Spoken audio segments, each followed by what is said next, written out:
Bueno, vamos a saludar a nuestro invitado de esta mañana. Él es el director ejecutivo de Amnistía Internacional, Juan Carlos Lapuente Tapia. ¿Cómo está? Muy buenos días. Muy buenos días, don Jorge.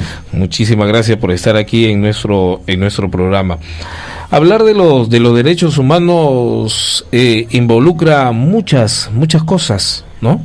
Sí, los derechos humanos, se podría decir, son las condiciones mínimas sin las cuales ninguno de nosotros podría desarrollarse dignamente, ¿no? Por ejemplo, el derecho a la salud.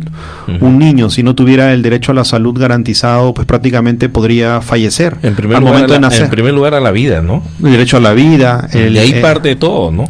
Por supuesto, o sea, los derechos, bueno, así como los dedos de la mano crecen de manera simultánea, igual los derechos también deben darse de manera interdependiente, o sea, crecen simultáneamente, no puede desarrollarse unos y dejarse de lado otros, ¿no? Correcto. El derecho a la educación, derecho a la vivienda, el derecho a no ser detenido arbitrariamente, el derecho al agua, el derecho al saneamiento, es decir, son las condiciones mínimas sin las cuales una persona no podría desarrollarse dignamente, y pues justamente hoy día 10 de diciembre se celebra el aniversario de los derechos humanos. También se reconoce la importancia de la Declaración Universal de los Derechos Humanos dada en 1948 y que pues aún sigue siendo todo un desafío para los estados, ¿no?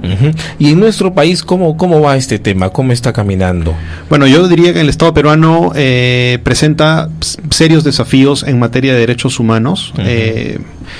En el marco, por ejemplo, de las iniciativas de desarrollo que se puedan dar en el país, aún hay desafíos respecto a la implementación de la ley de consulta previa, ¿no? En el tema de la reglamentación, en el tema de la configuración de una base de datos que se está desarrollando, si bien es cierto, pero se presentan desafíos justamente en cómo se van a implementar en el marco de las industrias extractivas, por ejemplo, ¿no? O sea, nadie se opone a la creación de riqueza, pero sí hay que tener cuidado y monitoreo, y sí oponernos a una creación de riqueza que pueda vulnerar o pueda violar o abusar de los derechos humanos, que son las condiciones mínimas. Nadie quiere creación de riqueza si es que al final se vulneran los derechos. La idea es que se cree la riqueza y se amplíen los derechos, ¿no? No, por supuesto, o sea, el ejercicio de los derechos. O sea, sin afectar la vida, la salud.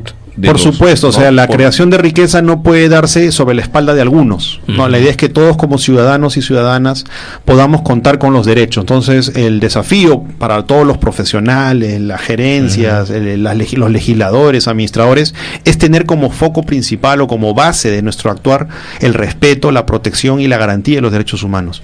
Sin los derechos humanos prácticamente no hay civilidad, ¿no? O sea, es exponer a personas a la vulnerabilidad total, ¿no? Pero yendo al terreno, esto muy poco se cumple, ¿no? Yo creo que, como me decía, son desafíos. Se avanza, pero los desafíos aún permanecen, y nuestro movimiento Amnistía Internacional, que trabajamos en 150 países y en Perú también, estamos trabajando para que se aceleren estos pasos en el respeto, no solamente en el respeto, por ejemplo, a los derechos de los pueblos indígenas, también el respeto y la protección de los derechos sexuales y reproductivos, por ejemplo, ¿no? De los jóvenes, adolescentes, de las mujeres, el acceso a información en materia de derechos sexuales, también en el ámbito, por ejemplo, de los derechos civiles y políticos, el derecho a no ser torturado, ¿no? Cuando uno está en una comisaría, por ejemplo. El Perú todavía no ha aprobado en materia legal el mecanismo de prevención contra la tortura, al cual está comprometido internacionalmente. Si bien es cierto, hay iniciativas de ley, todavía falta, y esperamos que pronto se concrete. Y también en estas uniones civiles que están pidiendo personas del mismo sexo también. Por supuesto, Amnistía Internacional a nivel global, nosotros, la posición de Amnistía Internacional es que no haya discriminación con las personas que tienen otro tipo de orientación sexual diferente a la heterosexual. Por supuesto, no debe haber ningún tipo de barrera ni discriminación que haga una diferencia. O sea, sí, Amnistía Internacional está así por la unión del... Si eso significa si eso significa una diferenciación, una discriminación, por supuesto, y en este caso sí, como usted lo plantea, por supuesto que sí. O sea, a nivel mundial, Amnistía Internacional opta para que ninguna persona sea discriminada por su orientación sexual, en ninguno de los ámbitos, por supuesto, ni el laboral, civil, contractual, etcétera, ¿no? Bueno. Sí. Bueno, en esa parte sí, no debería haber discriminación en cuanto al trabajo, pero lo otro, ahí sí me quedan a mí grandes dudas, porque ellos siempre manifiestan que lo hacen y piden que esto se dé por el asunto de las herencias, ¿no? Lamentablemente. Ya ven una parte material, ¿no? La otra parte. No sé si ha escuchado. Sí, lo que digo, para nosotros, para Amnistía Internacional, la discriminación siempre se esconde en un cierto tipo de arbitrariedad, que puede estar apoyada en ciertas teorías, ciertos conceptos, etcétera, pero al final hay una dignidad vulnerada, hay una persona afectada, una persona que sufre, que está vulnerada en sus derechos y se le trata de manera diferente que a los demás. Ese trato diferente al final es causar daño, violación, abuso, maltrato, ¿no? Entonces nosotros estamos opuestos a todo tipo de discriminación por sexo, orientación sexual, raza, religión, etcétera, procedencia étnica, en fin, en todo el mundo, ¿no? Ahora, todos tenemos derecho a ser protegido por la ley, correcto, pero esto tampoco se da, no se cumple. Nosotros, todas las personas, por su dignidad, tienen derecho a ser tratados igual ante la ley, todos ante la ley, y las leyes tienen que ser cada vez mejoradas para que se garantice y se dé cumplimiento al ejercicio de los derechos. Como digo, los derechos son las condiciones mínimas. Por ejemplo, el derecho a la vivienda.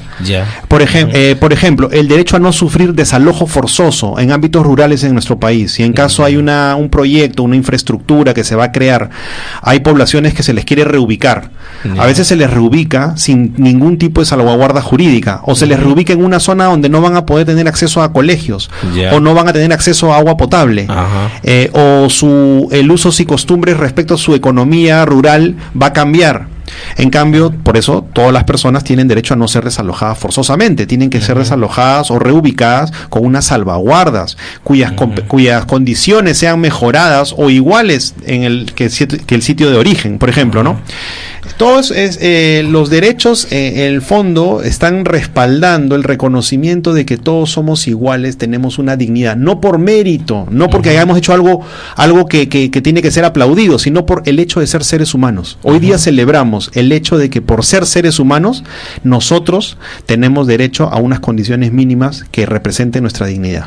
Delincuentes, violadores, extorsionadores también tienen derechos. Todas las personas que cometen delito deben ser sancionadas adecuadamente. Amnistía Internacional siempre ha luchado. También tienen derecho. Pero quiero explicar esto primeramente, porque para no desviarnos de la posición. O sea, Amnistía Internacional pide siempre sanciones adecuadas para las personas que cometen abusos y violaciones a los derechos humanos, que cometen delitos, ¿no? En el ámbito en el derecho internacional. Y siempre hemos estado opuestos a luchar contra la impunidad. Estamos siempre luchando contra la impunidad. Ahora bien, una persona cuando ha cometido un delito, el hecho de que se le encarcele o sea detenida, se debe dar dentro de las salvaguardas jurídicas de una detención. Entonces, Amnistía Internacional también defiende a las personas en el debido proceso que debe seguirse en un juicio, en las condiciones carcelarias, es decir, dentro del marco del derecho internacional humanitario también. Tienen derecho a una defensa. Tienen derecho, por supuesto, a una defensa, derecho a una comunicación. A un juicio justo. A un juicio justo, a unas condiciones que permitan una cierta rehabilitación hacia la sociedad. Porque hubo mucho, ¿no?, sobre el tema, por decir, de los del MDRTA, que estuvieron en la residencia de la Embajada de Japón, ¿no? Bastante bulla se hizo con este tema, ¿no? De los o sea, ¿no? Bueno, para entrar al tema, simplemente cualquier tipo de acusación o demanda por parte de personas afectadas en sus derechos, en este caso pueden haber sido los familiares de las víctimas, que hayan presentado y que reclamen una investigación seria sobre posibles ejecuciones extrajudiciales, pues compete al Estado peruano terminar con esas investigaciones y llevarlas hasta último término, ¿no? Por supuesto. Claro. Sí. O sea, aquí el hecho es de que... Lo que pasa es que hubo una confusión porque se pensaba que se estaba acusando a unos comandos, etcétera, y lo que se estaba pidiendo, entiendo, por parte de las organizaciones peruanas de derechos humanos y Amnistía Internacional, respaldaría siempre que se investigue a profundidad de dónde salieron las posibles ejecuciones extrajudiciales, si es que hubieran habido. Correcto. Ahora, hablábamos acerca de que todos tenemos el derecho de igualdad ante la ley. Por supuesto. Cierto. Pero ¿por qué algunos presos tienen ciertos privilegios? o cárceles privilegiadas. Lo que debe como por decir Alberto Fujimori, ¿no? Amnistía Internacional, en el marco de... Si todos somos iguales ante la ley, ¿por qué no está en un penal? Normalmente amnistía, o sea, lo que nosotros pedimos en el ámbito internacional y también acá en el Perú es que se sancione adecuadamente. ¿Qué significa adecuadamente? Que las condiciones carcelarias, el tipo de rehabilitación permita la reinserción en una sociedad para una persona, ¿no? En el caso, bueno. Y no tenemos, o sea, la Amnistía Internacional nunca ha recomendado a un país diciéndole tienes que encarcelar de esta u otra manera. No ha sido una característica de nuestra organización decir cómo debe ser una cárcel en el detalle. Para eso estarán las competencias del Instituto Nacional Penitenciario, del INPE, ¿no? Para analizar cuáles son las condiciones médicas, clínicas de cada persona, etcétera, ¿no? La gravedad de sus crímenes, etcétera. Pero para poder reclamar hay que conocer también nuestros derechos, ¿no? Por supuesto, justamente acabo de estar escuchando al ministro de Justicia, al doctor Figalo, hablando de los retos que hay en el tema de educación respecto a derechos humanos, y sí, nos parece. Hay un ámbito muy importante para nosotros que no se está trabajando, es la educación sexual integral, que tiene que ver con los derechos. Mucha gente piensa que a los jóvenes no hay que darles información sobre la sexualidad, sobre los derechos sexuales y reproductivos, como si fuera gente de segunda categoría. Todos los jóvenes son ciudadanos peruanos, tienen derecho al acceso a la información. Eso no quita que pueda haber una pedagogía adecuada al crecimiento o a la evolución conforme a la edad de 10, 11, 12 años. Correcto. Sí, pero no puede esconderse información por, como digo, una cierta arbitrariedad ideológica, sino que hay que darle a los jóvenes, conforme su derecho y su dignidad, lo que corresponde saber por parte de la sociedad respecto a los métodos anticonceptivos, cómo conducirse con su sexualidad, en la que tienen libertad de cuándo decidir, cómo decidir respecto, libertad informada, por supuesto. Porque después, a causa de esta falta de información, es que se presentan muchos problemas, pues, ¿no? Por eso, la ignorancia, muchas veces pensamos que la ignorancia es una fatalidad. Para nosotros la ignorancia se da porque hay personas que están decidiendo que otras permanezcan ignorantes.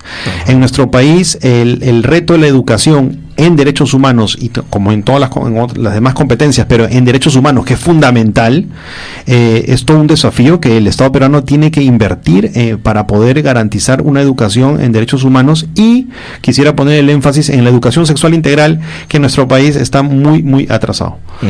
Bueno, si hablamos del derecho a la educación, las condiciones son totalmente diferentes, ¿no? Si hablamos por regiones naturales, costa, sierra y selva, por supuesto, todavía hay bastante, el margen, ¿no? Es abismal. Sí, yo quisiera hacer un llamado el día de hoy también, o sea, en base a lo que estamos conversando, un llamado a la gente que nos escucha, a la ciudadanía en general. Los derechos humanos no es responsabilidad de unas cuantas personas. En nuestro caso somos un movimiento conformado por más de 3 millones de personas y trabajamos en 150 países desde hace 52 años. Tenemos el Premio Nobel de la Paz. Nuestro movimiento invita a todas las personas que quieran participar y trabajar por los derechos humanos en el Perú a que se sumen a nuestro movimiento. Amnistía Internacional está presente en Perú con 23 grupos de acción trabajando en más de 10 regiones.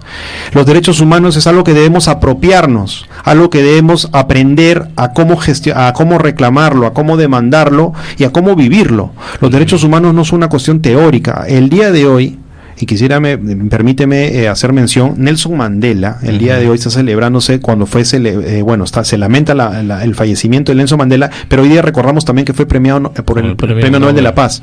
Nuestra organización también fue premiada por el Premio Nobel de la Paz, y Nelson Mandela fue embajador de Amnistía Internacional en el ámbito mundial respecto a que inspira, motiva el compromiso de todo ciudadano y ciudadana por los derechos humanos. Entonces, el día de hoy, qué mejor decir que todos los que están escuchando pueden asumir un compromiso por los derechos humanos. Y ahora, alguien que pueda sentir afectado, ¿no? En el recorte de sus derechos, ¿ustedes van en ayuda, en apoyo de ellos? Si en caso nosotros recibiéramos algún tipo de denuncia, obviamente las autoridades hay autoridades competentes para canalizar denuncias respecto a casos que se puedan presentar.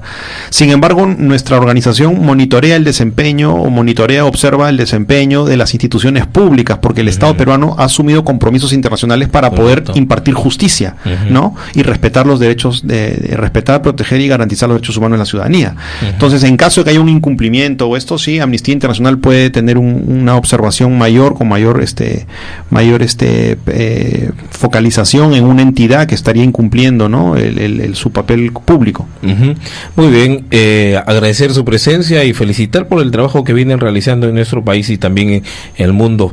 Juan Carlos, muy amable, muchísimas Muchísimas gracias. Muy amable, y un brindis por la libertad, que es el día de hoy celebramos en Amnistía Internacional un brindis por la libertad, porque los derechos humanos, vivir los derechos humanos prácticamente es ser libres.